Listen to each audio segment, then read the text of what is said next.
Good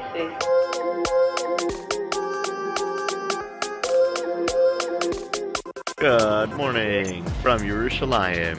It is currently 6:50 in the morning, and we are on a great adventure to my favorite city in the entire world, Tzfas.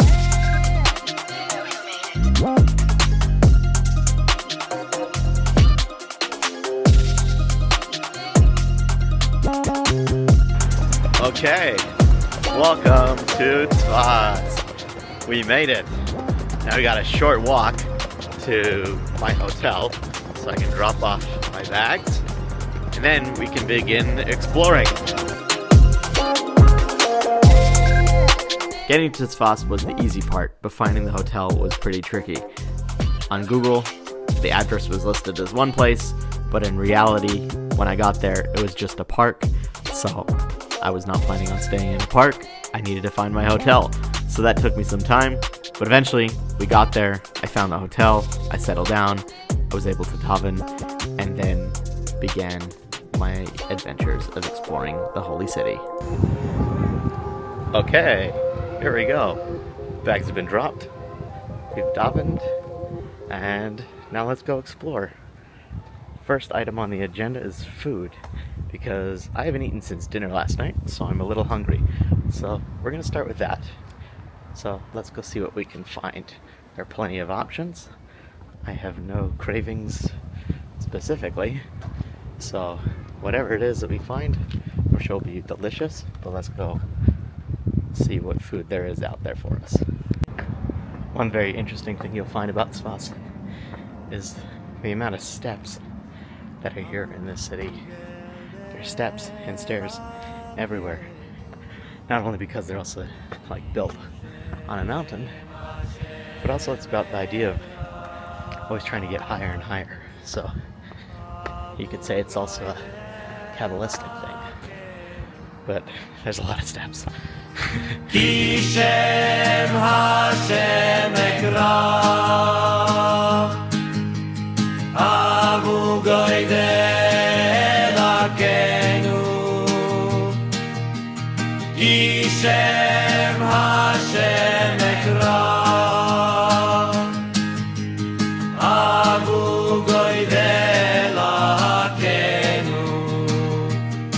Okay, that was delicious. I'm so full. And now, ready to check out the old city and the artist area of Tzfas. So that's next on our agenda. And in order to get there, Tzfas, we gotta take some more stairs.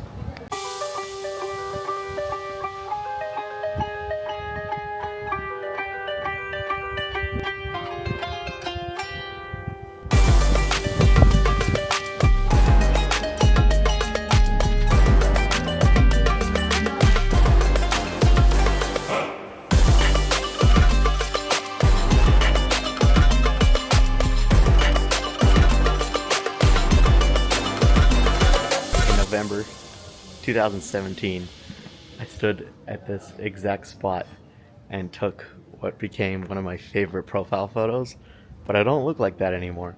So I had to come back and take another photo of me now. So I just did that. Nice. You took the photo for me, and now we got a new photo. So that's pretty cool. While in Israel, I was still working American hours, which meant my days were cut short. So I had to be very intentional, squeezing in as much personal time as possible before my workday began at 3. Making the most of every moment was essential. One of the first things I knew I needed to do in Tzfas was hisbodedus, personal prayer and meditation, along with visiting the Arizal's mikvah. My first spot where I really wanted to do hisbodedus was by the Ashkenazi Arizal Shul. I do remember the last time I was there, and it being a very quiet and spiritual place to be able to speak to Hashem and reflect. By starting my trip with these two experiences, the mikvah and hisbodedus, I felt I could tap into the energy and flow I was searching for during my short stay in this holy city. And after that first immersion in the mikvah, I felt grounded and accomplished. Like I'd begun the trip exactly the way I needed to, and I was ready to be able to sign off on that first day.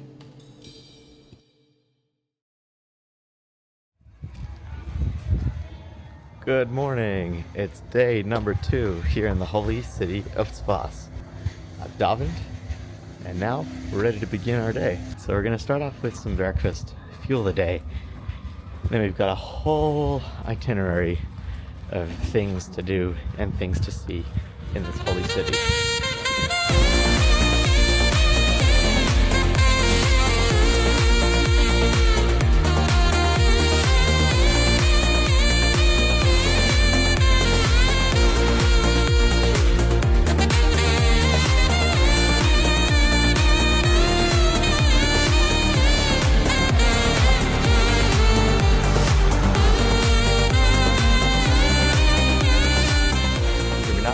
Famously teaches not to listen to weather predictions.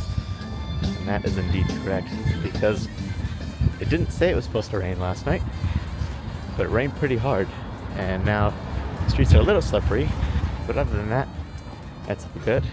But it's also supposed to rain sometime tonight, so time will tell if that ends up coming true.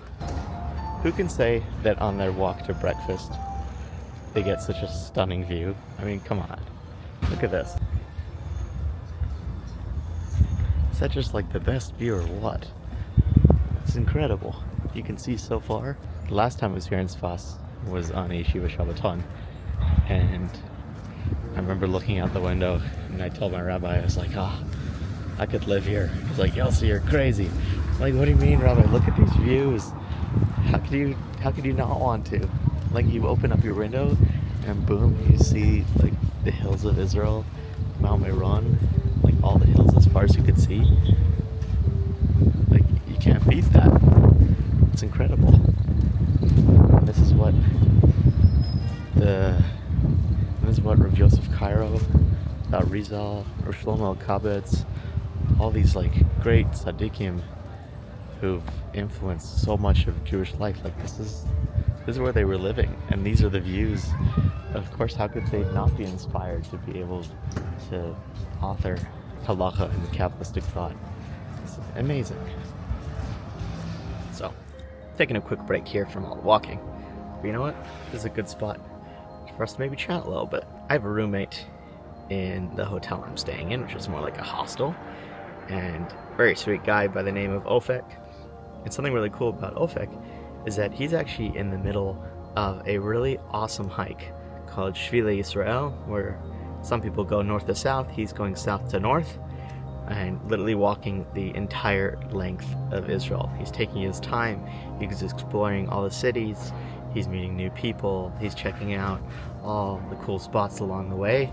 And right now he's in Tzfat, and he's really close to the end of his goal, which is to get to Mount Hermon, and Mount Hermon is the finish line.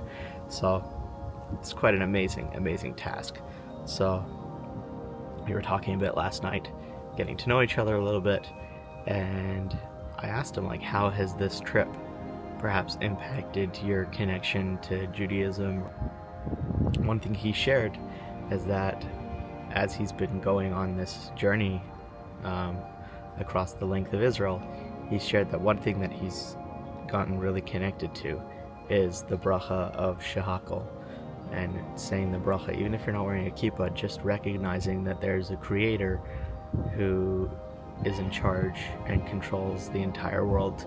And before we dig into any food or drink that we have, just being able to be thankful and show that gratefulness in everything that we do, and that there's a higher power involved in all of that. So I just found that really, really powerful, and something I wanted to share with you guys as you watch this and see me myself on the journey across Israel that I'm taking.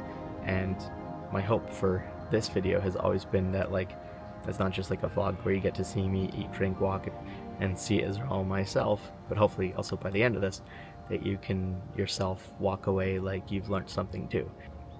So on that note, I think we're ready to be able to head out on our shulfines, mikveh, and kfarim. So let's do it. Gotta grab my towel, stand up, let's go. Tzfas is one of those places where every stone feels like it has a story. One of the most famous stops here is the Arizal Shul. What many people don't realize is that there are actually two Arizal Shuls in Tzfas. The Ari Ashkenaz Shul is the more famous looking one, but the Sephardi Shul is said to be the real one, the place where the Arizal himself learned and davened. There's a very powerful story told about the Baba Sali. For years, people were scared to enter this room, and the shul was kept locked. The Baba Sali came to Tzfas, entered the shul, and with deep emunah, he opened the Aron Kodesh. He read from the Torah, and from that point on, the shul was open again for people to visit and come and pray. Right below this shul is the ancient cemetery of Tzfas, where so many tzaddikim are buried. The Arizal, the Ramak, the Beis Yosef, the Bas Ayin, Miriam, the daughter of Rabbi Nachman, Rabbi Shimon of Kremenchuk is one of Rabbi Nachman's first students, the son of Rabbi Nosson of Breslov, and the brother of the Lubavitch Rebbe, just to name a few.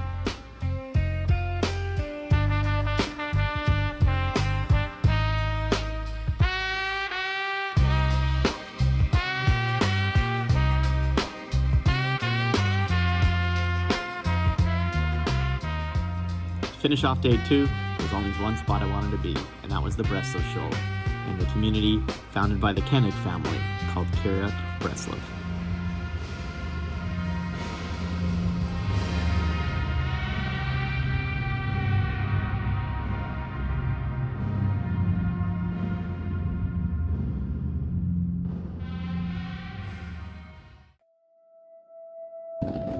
Good morning from Tzfas.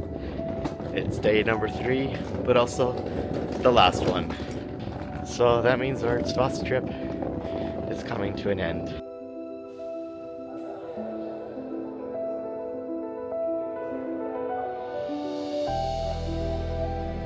So I'm sitting here in the Arizal Shul, and it's only fitting that we actually share something that the Ari taught.